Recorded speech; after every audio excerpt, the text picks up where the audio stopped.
అడవి గుట్టలో ఏం జరిగింది తెలుసుకోవాలంటే నేడే చూడండి కానిస్టేబుల్ కనకం వెబ్ సిరీస్ మీ ఈటీవీ విన్ యాప్లో ఫస్ట్ ఎపిసోడ్ ఫ్రీ.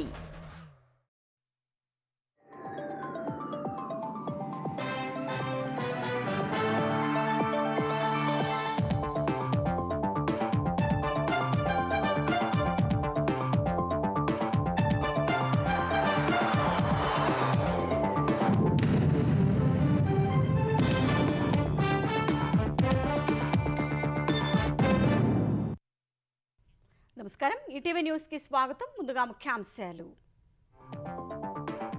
వైసీపీని శాశ్వతంగా భూస్థాపితం చేస్తేనే ఏపీకి భవిష్యత్. కాకినాడ స్వచ్ఛంద ర్యాలీలో చంద్రబాబు పిలుపు.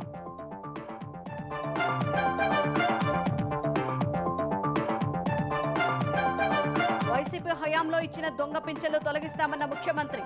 అర్హులెవరికీ అన్యాయం జరగదని స్పష్టీకరణ.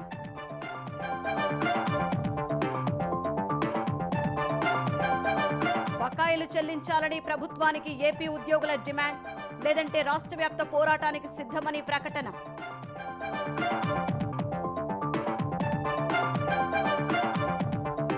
స్థానిక ఎన్నికల వ్యూహంపై టీపీసీసీ పీఏసీ చర్చ. పార్టీ పరంగా బీసీలకు 42% రిజర్వేషన్ల అమలుకు నిర్ణయం.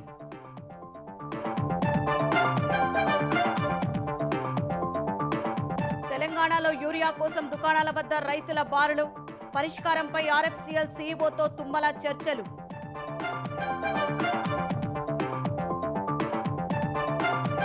క్రికెట్ బ్యాట్ చోరీ కోసమే కూకట్పల్లిలో బాలిక హత్య.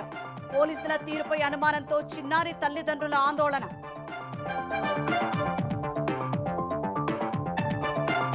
ధర్మస్థలలో మృతదేహాల ఖననం కేసులో కీలక పరిణామం. తప్పుదోవ పట్టించాలనే కారణంపై ఫిర్యాదుదారు అరెస్ట్.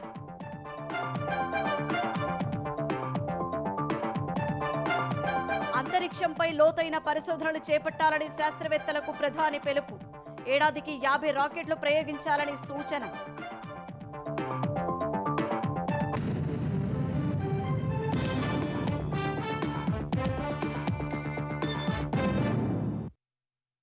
అమరావతి మునిగిపోయిందంటూ దుష్ప్రచారం చేసిన వైసీపీపై ముఖ్యమంత్రి చంద్రబాబు మండిపడ్డారు. ఆ పార్టీని శాశ్వతంగా భూస్థాపితం చేయాలని పెద్దాపురంలో నిర్వహించిన స్వర్ణాంధ్ర స్వచ్ఛంద్ర కార్యక్రమంలో ప్రజలకు పిలుపునిచ్చారు. తప్పుడు వార్తలు రాసేందుకే పేపర్, టీవీ పెట్టుకున్నారని విమర్శించారు. ఏపీలో అర్హుల పింఛన్లను ఎక్కడా తొలగించడం లేదని సీఎం స్పష్టం చేశారు.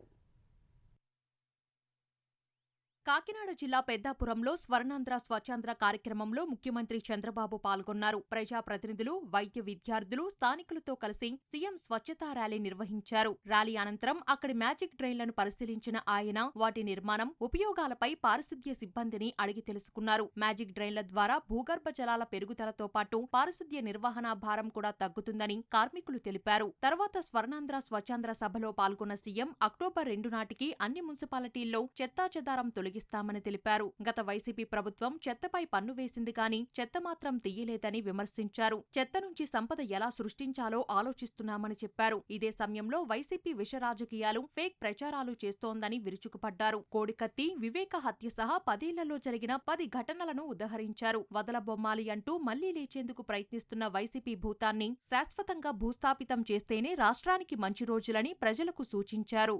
ఫేక్ ప్రచారాలు, రౌడీ రాజకీయాలు, తప్పుడు విధానాలు ఇవే ప్రచారంగా చేసుకొని ముందుకు పోతున్నారు. నేను ఎక్కడికి పోయినా మీరు బాగానే పనిచేస్తున్నారు, కానీ మీ రాష్ట్రంలో ఒక భూతం ఉంది, మళ్ళీ ఆ భూతం లేదని గ్యారంటీ ఏంటని అడుగుతున్నారు. అరుంధతి సినిమా చూసారా మీరు?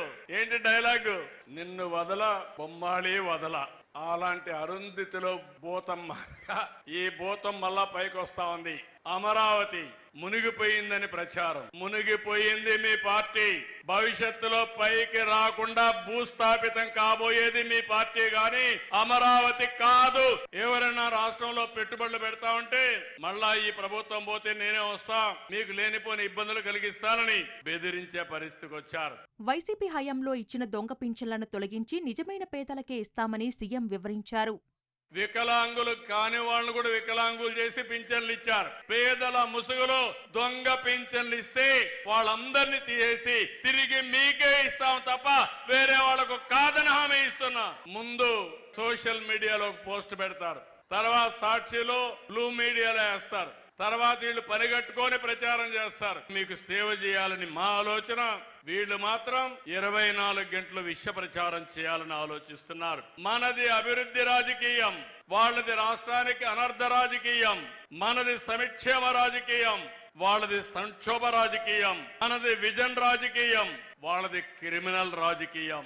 ఎన్నికల సమయంలో వైకుంఠపాలి ఆటలు వద్దని ప్రజలకు చంద్రబాబు సూచించారు. మనకు అభివృద్ధి కావాలి, పేదరికం పోవాలని, ప్రభుత్వ అండతో పైకి వచ్చిన వారు సమాజానికి సేవ చేయాలని సీఎం పిలుపునిచ్చారు. కైకలూరులో వంగవీటి మోహన్ రంగా విగ్రహం పట్ల గుర్తు తెలియని దుండగులు దుశ్చర్యకు పాల్పడటాన్ని ముఖ్యమంత్రి చంద్రబాబు తీవ్రంగా ఖండించారు. ఏలూరు జిల్లా కైకలూరు నియోజకవర్గం కలిదండిలో మోహన్ రంగా విగ్రహాన్ని అవమానపరిచిన వారిపై చర్యలు తీసుకోవాలని అధికారులకు సూచించారు. అభిమానుల మనోభావాలు దెబ్బతినేలా, శాంతి భద్రతలకు విఘాతం కలిగించేలా ఇలాంటి దుశ్చర్యలకు పాల్పడే వారి విషయంలో కఠినంగా వ్యవహరించాలని పోలీసులను ఆదేశించారు. ఈ ఘటనలో నిందితులను వెంటనే గుర్తించి చర్యలు తీసుకోవాలని సూచించారు. నేతల విగ్రహాల పట్ల అవమానకర చర్యలకు పాల్పడే వారికి గట్టి గుణపాఠం చెప్పేలా పోలీసులు చర్యలు తీసుకోవాలని చంద్రబాబు ఆదేశించారు. ఆంధ్రప్రదేశ్లో ఉద్యోగులకు రావాల్సిన బకాయిలు చెల్లించేందుకు కూటమి సర్కారు చర్యలు చేపట్టాలని ఏపీ జేఏసీ అమరావతి నేతలు కోరారు. ఎన్నికల సమయంలో ఉద్యోగులకు సీఎం చంద్రబాబు ఇచ్చిన హామీలు అమలు చేయాలని డిమాండ్ చేశారు. విజయవాడ రెవెన్యూ భవన్లో ఏపీ జేఏసీ అమరావతి రాష్ట్ర కార్యవర్గం సమావేశమైంది. కూటమి ప్రభుత్వం ఉద్యోగుల కోట్లాది రూపాయల బకాయిలు చెల్లించకుండా తాత్సారం చేస్తోందని జేఏసీ నేతలు తెలిపారు. మహిళా ఉద్యోగులకు చైల్డ్ కేర్ లీవ్స్ 2 ఏళ్లకు పెంచాలని కోరారు. తమ డిమాండ్లు పరిష్కారం చేయకపోతే రాష్ట్ర వ్యాప్తంగా ఉద్యమం చేపడతామని జేఏసీ నేతలు హెచ్చరించారు. ఈ కూటమి ప్రభుత్వం అధికారంలోకి వచ్చి సంవత్సరం రోజులు దాటిపోయి 2-3 మాసాలు అయినప్పటికీ కనీసం ఉద్యోగులకు సంబంధించి ఏ అంశాల మీద ఈ రోజు వరకు కూడా కనీసం చర్చించకపోవడం బాధాకరమని ఏకగ్రీవంగా రాష్ట్ర కార్యవర్గం అభిప్రాయపడింది. మరి ఈ ప్రభుత్వం మేము రాగానే అన్ని సకాలంలో ఇస్తాం, గౌరవ ముఖ్యమంత్రి గారు బహిరంగంగా చెప్పిన విషయాలు గాని, మేనిఫెస్టోలో చెప్పిన విషయాలు గాని ఈ రోజు రాష్ట్ర కార్యవర్గంలో నెమరేసుకునేటువంటి పరిస్థితి. మా బకాయిలు 1000 కోట్ల ఉన్న సంగతి గౌరవ ముఖ్యమంత్రి గారే స్వయంగా అసెంబ్లీ ప్రకటించారు. ఇప్పుడు బకాయిల మాట సంగతి లేదు, ఏ చర్చ లేదు. స్థానిక సంస్థల ఎన్నికల్లో పార్టీ పరంగా బీసీలకు 42% రిజర్వేషన్లు అమలు చేస్తూ ఎన్నికలకు వెళ్లాలని కాంగ్రెస్ తెలంగాణ రాజకీయ వ్యవహారాల కమిటీ నిర్ణయం తీసుకున్నట్లు తెలుస్తోంది. సీఎం రేవంత్ రెడ్డి నివాసంలో ఉదయం పీఎస్సీ కోర్ కమిటీ సమావేశమైంది. పీసీసీ అధ్యక్షుడు మహేష్ కుమార్ గౌడ్, రాష్ట్ర వ్యవహారాల ఇన్ఛార్జి మీనాక్షి నటరాజన్, మంత్రులు ఉత్తమ్ కుమార్ రెడ్డి, శ్రీధర్ బాబు ఈ భేటీకి హాజరయ్యారు. స్థానిక సంస్థల ఎన్నికలు, బీసీలకు 42% రిజర్వేషన్ల అమలు, పార్టీ ఫిరాయించిన ఎమ్మెల్యేలకు స్పీకర్ నోటీసులు, యూరియా కొరత, పార్టీ బలోపేతంపై చర్చించారు. అనంతరం గాంధీ భవన్లో సమావేశమైన కాంగ్రెస్ తెలంగాణ రాజకీయ వ్యవహారాల కమిటీ స్థానిక సంస్థల ఎన్నికలు, బీసీ రిజర్వేషన్ల అమలు, జూబ్లీహిల్స్ ఉప ఎన్నిక, సంస్థాగతంగా పార్టీ బలోపేతంపై సమాలోచనలు జరిపారు. ఏఐసీసీ ఇన్ఛార్జి ప్రధాన కార్యదర్శి మీనాక్షి నటరాజన్ అధ్యక్షతన భేటీ కాగా ముఖ్యమంత్రి రేవంత్ రెడ్డి, పలువురు మంత్రులు, పీసీసీ అధ్యక్షుడు మహేష్ కుమార్ గౌడ్ చర్చల్లో పాల్గొన్నారు. ఓట్ చోరీకి సంబంధించి ప్రచార లోగోను సీఎం రేవంత్ రెడ్డి ఆవిష్కరించారు. ఉపరాష్ట్రపతి ఎన్నికల్లో తెలంగాణకు చెందిన న్యాయ కోవిదుడు, ప్రజాస్వామ్యవాది, రాజ్యాంగ నిపుణులు జస్టిస్ సుదర్శన్ రెడ్డిని ఇండి కూటమి తరపున అభ్యర్థిగా ఎంపిక చేయడంపై పీఎస్సీ సమావేశం హర్షం వ్యక్తం చేసింది. జూబ్లీహిల్స్ ఉప ఎన్నికల్లో కాంగ్రెస్ పార్టీ జెండా ఎగురవేయాలని ఆ నియోజకవర్గ ఇన్ఛార్జి మంత్రులు వివేక్ వెంకటస్వామి, తుమ్మల నాగేశ్వరరావు పార్టీ నాయకులకు దిశానిర్దేశం చేశారు.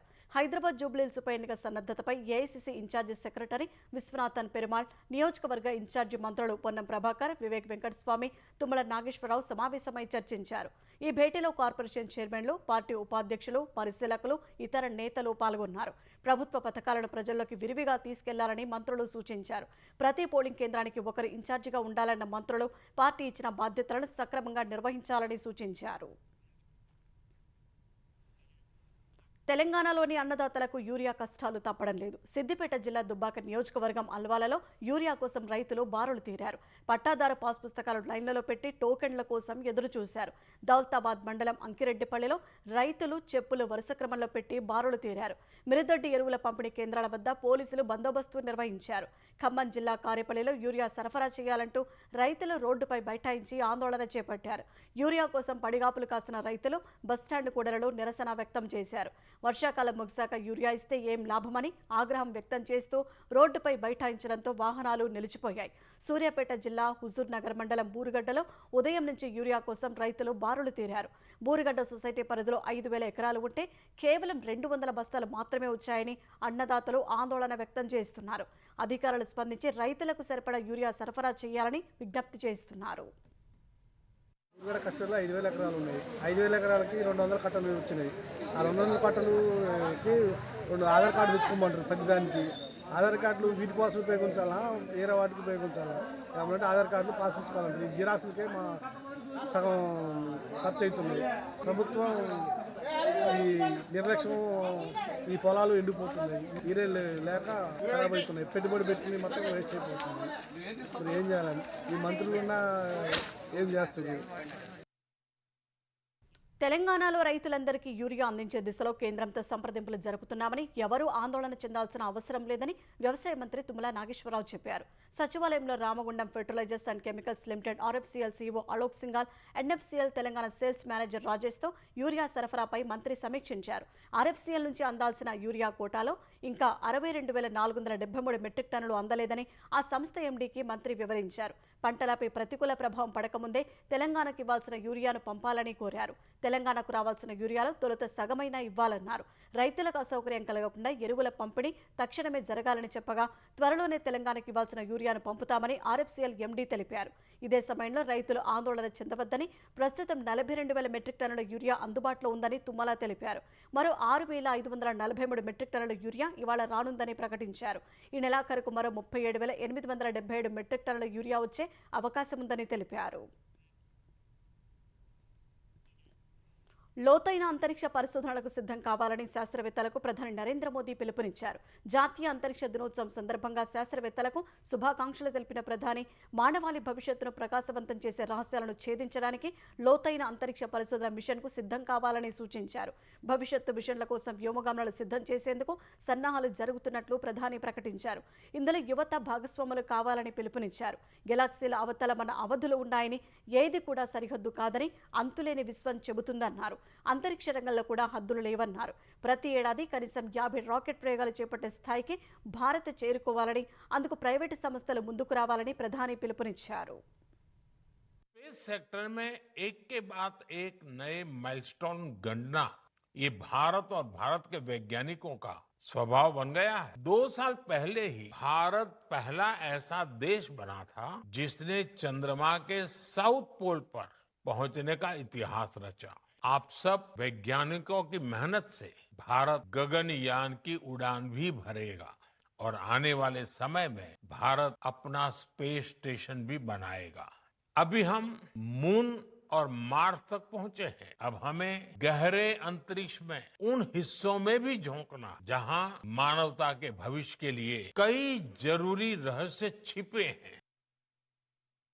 సిపిఐ సీనియర్ నేత మాజీ ఎంపీ సురవరం సుధాకర్ రెడ్డి అంత్యక్రియలు అధికారిక లాంఛనాలతో నిర్వహించాలని తెలంగాణ ప్రభుత్వం నిర్ణయించింది. ఈ మేరకు ఏర్పాట్లు చేయాలని ముఖ్యమంత్రి రేవంత్ రెడ్డి ప్రభుత్వ ప్రధాన కార్యదర్శిని ఆదేశించారు. హైదరాబాద్ గచ్చిబౌలిలోని కేర్ ఆసుపత్రిలో ఉన్న సురవరం సుధాకర్ రెడ్డి పార్థివ దేహాన్ని సిపిఐ నేతలు, ఇతర పార్టీల నేతలు సందర్శించి అంజలి ఘటించారు. రేపు అభిమానుల సందర్శనార్థం హిమాయత్ నగర్లోని సిపిఐ కార్యాలయంలో సురవరం పార్థివ దేహాన్ని ఉంచనున్నారు. అభిమానుల సందర్శన అనంతరం గాంధీ ఆసుపత్రికి సుధాకర్ రెడ్డి పార్థివ దేహం అప్పగించనున్నారు. రేపు మధ్యాహ్నం 3 గంటలకు సిపిఐ కార్యాలయం నుంచి ముషీరాబాద్లోని గాంధీ ఆసుపత్రి వరకు ర్యాలీగా వెళ్లి పార్థివ దేహాన్ని అప్పగించనున్నారు. సురవరం నేత్రాలను ఎల్వి ప్రసాద్ కంటి ఆసుపత్రికి అందజేయనున్నారు. మరోవైపు కాజాగూడలోని సుధాకర్ రెడ్డి ఇంటికి సిపిఐ నేతలు, బంధువులు చేరుకొని ఆయన కుటుంబ సభ్యులను పరామర్శించారు. ఇంట్లో ఆయన చిత్రపటానికి నివాళులు అర్పించారు. మూసీ పునరుజ్జీవ ప్రాజెక్టు కోసం ఆసియా అభివృద్ధి బ్యాంకు నుంచి 4,100 కోట్ల రూపాయల రుణం తీసుకునే ప్రక్రియను తెలంగాణ ప్రభుత్వం వేగవంతం చేసింది. ప్రపంచ బ్యాంకు నుంచి కాకుండా ఏడీబీ నుంచి రుణం తీసుకోవడానికి కేంద్ర ఆర్థిక మంత్రిత్వ శాఖ అంగీకరించినందున అవసరమైన నివేదికలను తెలంగాణ ప్రభుత్వం సమర్పించింది. మూసీ పునరుజ్జీవ ప్రాజెక్టు కోసం 5,863 కోట్ల రూపాయలతో పనులు చేపట్టేందుకు ప్రణాళిక రూపొందించింది. ఇందులో 1,763 కోట్ల రూపాయలు సొంత నిధులు ఖర్చు చేయాలని నిర్ణయించిన ప్రభుత్వం 4,100 కోట్ల రూపాయలను ప్రపంచ బ్యాంకు నుంచి అప్పు తీసుకోవాలని భావించింది. అయితే ఆసియా అభివృద్ధి బ్యాంకు నుంచి తీసుకోవాలని కేంద్ర ఆర్థిక శాఖ చేసిన సిఫారసు మేరకు ప్రక్రియ పూర్తి చేసేందుకు తెలంగాణ సర్కార్ చర్యలు చేపట్టింది. ఇందుకు అవసరమైన డాక్యుమెంట్లను ఏడీబీకి సమర్పించగా ఇటీవల ఏడీబీ ప్రతినిధులు హైదరాబాద్ వచ్చి మూసీని పరిశీలించారు. మూసీ పునరుజ్జీవ ప్రాజెక్టు ప్రతిపాదనలు, ప్రణాళికలు పరిశీలించి రుణ మంజూరుకు సుముఖత వ్యక్తం చేసినట్లు తెలిసిందే. అయితే ప్రాజెక్టు సమగ్ర నివేదిక సమర్పించిన తర్వాతే తుది నిర్ణయం తీసుకుంటామని చెప్పగా డిపిఆర్ రూపకల్పన బాధ్యతను 5 కన్సల్టెన్సీల కన్సార్టియానికి ప్రభుత్వం అప్పగించింది. ఇందుకు 141 కోట్ల రూపాయల అంచనా వ్యయంతో 6 నెలల్లో పూర్తి చేసే విధంగా గత అక్టోబర్లో డిపిఆర్ రూపొందించే బాధ్యతను అప్పగించింది. ఇంకా డిపిఆర్ సిద్ధం కావాల్సి ఉండగా మూసీ రివర్ ఫ్రంట్ డెవలప్మెంట్ ప్రాజెక్టుకు ప్రభుత్వం 375 కోట్ల రూపాయలు విడుదల చేసింది. డిపిఆర్ పూర్తయితే నిధుల సమీకరణ పనిలో వేగం పుంజుకోనుంది. తెలంగాణ ప్రభుత్వం ఏర్పాటు చేసిన హైడ్రా నగర ప్రజలకు వరమని ఆ సంస్థ కమిషనర్ రంగనాథ్ అన్నారు. హైడ్రా 2 మూడేళ్లకే పరిమితం కాదని 100 ఏళ్ల ప్రణాళికతో ముందుకు వెళ్తోందన్నారు. హైడ్రా లాంటి సంస్థను జిల్లాలో కూడా ఏర్పాటు చేయాలనే అభ్యర్థనలు అందుతున్నాయని చెప్పారు. Telangana working journalist union Basheer Bagh press క్లబ్లో మీట్ ది ప్రెస్కు హాజరైన రంగనాథ్ హైడ్రా పట్ల ప్రజల్లో నెలకొన్న అపోహలు, విమర్శలకు సమాధానాలు ఇచ్చారు. రాజకీయ ఉద్దేశంతో హైడ్రా పనిచేయడం లేదని, ప్రభుత్వం ఇచ్చిన స్వేచ్ఛ, విశేష అధికారాలతో విపత్తుల నుంచి నగర ప్రజలను రక్షించేందుకు, ప్రభుత్వ స్థలాలను కాపాడేందుకు పనిచేస్తోందని చెప్పారు. ఫాతిమా కళాశాల విషయంలో చట్ట ప్రకారమే వెళ్తామన్నారు. న్యాయస్థానాల సమస్యలు తలెత్తకుండా ఉండేందుకే అన్ని అంశాలను సేకరిస్తున్నట్టు చెప్పారు. అనేక అవరోధాలు, విమర్శలను ఎదుర్కొంటూ ఏడాది నుంచి ముందుకెళ్తున్న హైడ్రా ప్రజల నమ్మకాన్ని సాధించినట్టు చెప్పారు. కూకట్పల్లి నల్లచెరువే అందుకు నిదర్శనమని రంగనాథ్ తెలిపారు.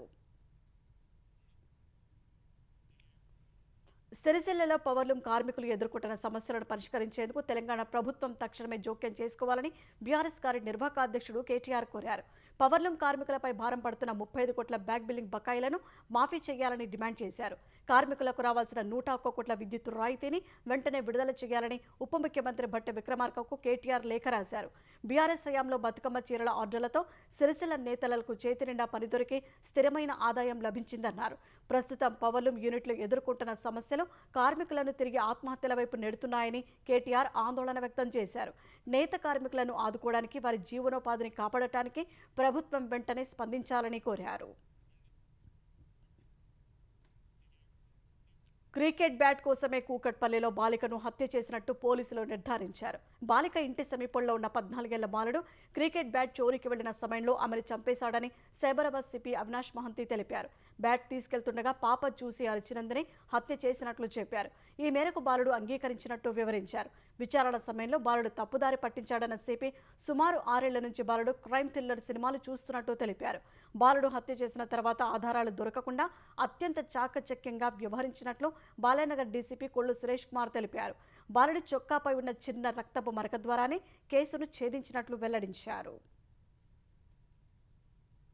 డిసీజ్డ్ వాళ్ళ తమ్ముడు 6 ఇయర్స్ ఉంటాయి. ఈయన కలిసి క్రికెట్ ఆడేవాళ్ళు. ఆ బ్యాట్ ఈయనకి బాగా నచ్చింది, స్ట్రోక్ బాగా ఉంది, నాకు బాగా నచ్చింది, నాకు ఇవ్వు, నేను కూడా ఆడుతా అంటే ఇచ్చేవాడు కదా పిల్లవాడు. సో దాంతో నేను ఎట్లయినా దాన్ని సొంతం చేసుకోవాలనే ఆలోచనతో 2-3 డేస్గా ప్లాన్ చేస్తున్నాను చెప్పాడు. దానికోసం అతను చెప్పింది ఏంటంటే ఇంట్లో ఎవరు లేరు, నార్మల్గా వీళ్ళు ఏంటంటే ఇల్లు దగ్గరికి వేసి వెళ్తారట. సో అట్లానే ఇంటి బోల్ట్ దగ్గరికి పెట్టి ఉంటారు, ఆ దగ్గరికి వేసి ఉంటారని చెప్పేసి వెళ్ళాడు. సడన్ గా పాప ఉంది, పాప ఉన్నా కానీ ఆ కిచెన్ లో ఉంది బ్యాట్ తీసుకొస్తుంటే అప్పుడు ఆ అలికిడికి పాప చూసి దొంగ అని అరిచింది. అరిస్తే అతను పరిగెత్తబోతే ఆ అమ్మాయి పరిగెత్తుకుంటూ వచ్చి చొక్కా పట్టుకుంది. అతన్ని పట్టుకుంటే ఆ కోపంలో తోసేస్తే మంచం మీద పడింది. మంచం మీద పడ్డాక కళ్ళు మూసుకొని విచక్షణ రహితంగా పొడి చేశాను చెప్పాడు. అతను అఫెన్స్ చేయగానే ఆ కత్తి అక్కడే కడిగేసి గోడ దూకి మళ్ళీ ఇంట్లోకి వెళ్ళి బాత్రూమ్ లోకి వెళ్ళి స్నానం చేసి ఆ T shirt pant 2 washing machine లో వేసాడు.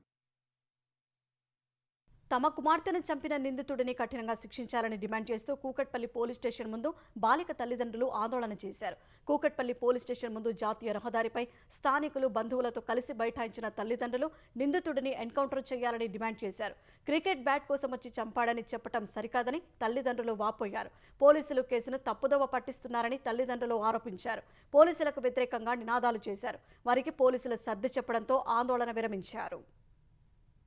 నేను పాపని చూడగా నాకు మైండ్ ఏం పనిచేయలేదు. నేను ఏడ్చుకుంటా వచ్చేసరికి కిందికి ఊరికొచ్చారు. పోలీసు వాళ్ళకి ఫోన్ చేశారు, అంబులెన్స్ ఫోన్ చేశారు. అక్కడక్కడ జరిగిపోయింది. నేను మళ్ళీ బయటకు వచ్చి ఏడ్చుకుంటూ వచ్చి ఆ పిల్లని అడిగినా, అరే ఎవరైనా వచ్చి రావరైనా పిలిచిరా అంటే అవును అంకుల్ మా పాప డాడీ అని 4 టైమ్స్ పిలిచింది. వీడే చెప్పాడు. వీడు చెప్పింది నాకు ఆ మైండ్ నాకు వెలగలేదు, నా కళ్ళల్లో నీళ్ళు ఆగలేదు. మా కొడుకుని కూడా ఓదారుస్తున్నాడు. ఏడవకు అని చెప్పి ఓదారుస్తుండ. స్పాట్ కి రాలి పక్క బిల్డింగ్ లో ఉండి చూస్తున్నాడు. వాళ్ళు మొత్తం అందరు షాకింగ్ లో ఉన్నారు. ప్రాణానికి ప్రాణం కావాలి, వాడు మాత్రం బాలుడని గుర్తించకండి. ప్రభుత్వానికి చెప్తున్నా, మీకు చెప్తున్నా, చట్టానికి చెప్తున్నా. 4 పెళ్లిళ్లు చేసుకుని 5వ పెళ్లికి సిద్ధమైన సూర్యాపేట జిల్లా నడిగూడెం పిఎస్ కానిస్టేబుల్ కృష్ణరాజుపై పోక్సో కేసు నమోదైంది. గతంలోనే 4 వివాహాలు చేసుకుని 5వ పెళ్లికి కృష్ణరాజు సిద్ధమైనట్టు అందిన ఫిర్యాదులపై నల్గొండ ఎస్పీ నరసింహ శాఖపరమైన విచారణ జరిపించారు. ఈ విచారణ ముగిసేలోపే 10వ తరగతి బాలికను 5వ పెళ్లి చేసుకున్నట్టు తేలింది. అన్ని అంశాలు పరిశీలించిన ఎస్పీ కానిస్టేబుల్ కృష్ణరాజును సస్పెండ్ చేశారు. కృష్ణరాజుపై పోక్సో కేసు నమోదు చేయాలని అధికారులకు ఆదేశాలు జారీ చేశారు. సల్వాజూడం తీర్పు తనది కాదని అది సుప్రీంకోర్టు ఇచ్చిన తీర్పు అని ఇండియా కూటమి ఉపరాష్ట్రపతి అభ్యర్థి జస్టిస్ బి సుదర్శన్ రెడ్డి స్పష్టం చేశారు. నాడు జస్టిస్ బి సుదర్శన్ రెడ్డి సల్వాజూడం తీర్పు ఇవ్వకుంటే వామపక్ష తీవ్రవాద ఉద్యమం 2020కి ముందే అంతమయ్యేదన్న హోంమంత్రి అమిత్ షా ఆరోపణలపై ఆయన స్పందించారు. ఈ విషయంపై అమిత్ షాతో నేరుగా చర్చకు దిగాలని భావించడం లేదని పీటీఐకి ఇచ్చిన ఇంటర్వ్యూలో జస్టిస్ బి సుదర్శన్ రెడ్డి వెల్లడించారు. సల్వాజూడం తీర్పు తానే రాసినప్పటికీ అది సుప్రీంకోర్టు ఇచ్చిన తీర్పు అని స్పష్టం చేశారు. 40 పేజీల ఆ తీర్పును అమిత్ షా చదివి ఉంటే ఆ వ్యాఖ్యలు చేసేవారు కాదన్నారు. ఉపరాష్ట్రపతి అభ్యర్థిగా తనను విపక్షాలు ఎంపిక చేయడాన్ని గౌరవంగా భావిస్తున్నారని చెప్పారు.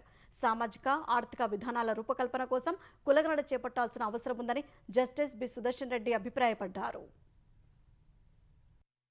Whose constitutional duty and obligation is to protect the life, liberty and property of every citizen, irrespective of ideological differences. Secondly, I have authored the judgment. Judgment is not mine. Judgment is of the Supreme Court. There was another judge sitting with me and repeated attempts were made to get it overruled, but it didn't happen. I wish the Honorable Home Minister could have himself read the whole judgment. If he would have read the judgment, perhaps he would not have made that comment. Karnataka ధర్మస్థలలో వందల మృతదేహాల ఖననం ఆరోపణల కేసులో కీలక పరిణామం చోటు చేసుకుంది. అక్కడ బహుళ ఖననాలు జరిగాయని ఆరోపించిన ఫిర్యాదుదారుడిని సిట్ అరెస్టు చేసింది.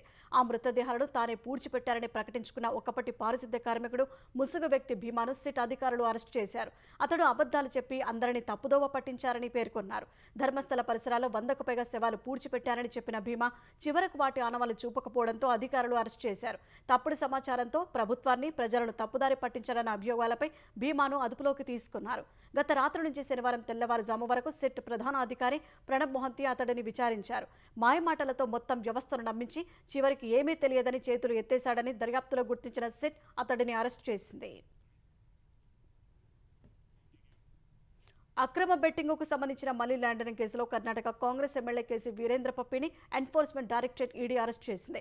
క్యాసినో కోసం భూమి లీజుకు తీసుకునేందుకు సిక్కిం రాజధాని గ్యాంగ్టక్కు వెళ్లిన ఆయనను అక్కడే అరెస్టు చేసి మెజిస్ట్రేట్ ముందు హాజరుపరిచింది. అనంతరం ట్రాన్సిట్ వారెంట్పై బెంగళూరుకు తరలించింది. ఆన్లైన్, ఆఫ్లైన్లో అక్రమంగా బెట్టింగ్ నిర్వహిస్తున్నారనే ఆరోపణలపై ఎమ్మెల్యే కేసీ వీరేంద్రపై కేసు నమోదవగా బెట్టింగ్ ద్వారా వచ్చిన డబ్బుతో మనీ లాండరింగ్కు పాల్పడ్డారనే అభియోగాలపై ఈడీ దర్యాప్తు చేపట్టింది. బెంగళూరు, చిత్రదుర్గ, హూబ్లీ, గోవా, ముంబై, జోధ్పూర్, గ్యాంగ్టక్ తదితర ప్రాంతాల్లో ఎమ్మెల్యే వీరేంద్ర ఆయన సోదరులకు చెందిన నివాసాలు, కార్యాలయాలు, క్యాసినోలలో తనిఖీలు చేసింది. 12 కోట్ల నగదు, 6 కోట్ల విలువైన బంగారం, 10 కిలోల వెండి, 4 కార్లు సీజ్ చేసింది.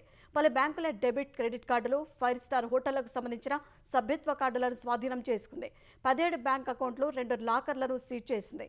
గోవాలో ఎమ్మెల్యే కేసీ వీరేంద్ర నిర్వహిస్తున్న ocean rivers casino, ocean 7 casino, Puppy casino pride, Puppy casino gold, big daddy క్యాసినోలో సోదాలు చేసిన ED king 567, Raja 567, Puppy's 003, Ratna gaming పేర్లతో ఆన్లైన్ బెట్టింగ్ నిర్వహిస్తున్నట్లు తెలిపింది. ఎమ్మెల్యే సోదరుడు కేసీ తిప్పేస్వామి దుబాయ్ నుంచి మరో 3 గేమింగ్ సైట్లను నడుపుతున్నారని వెల్లడించింది.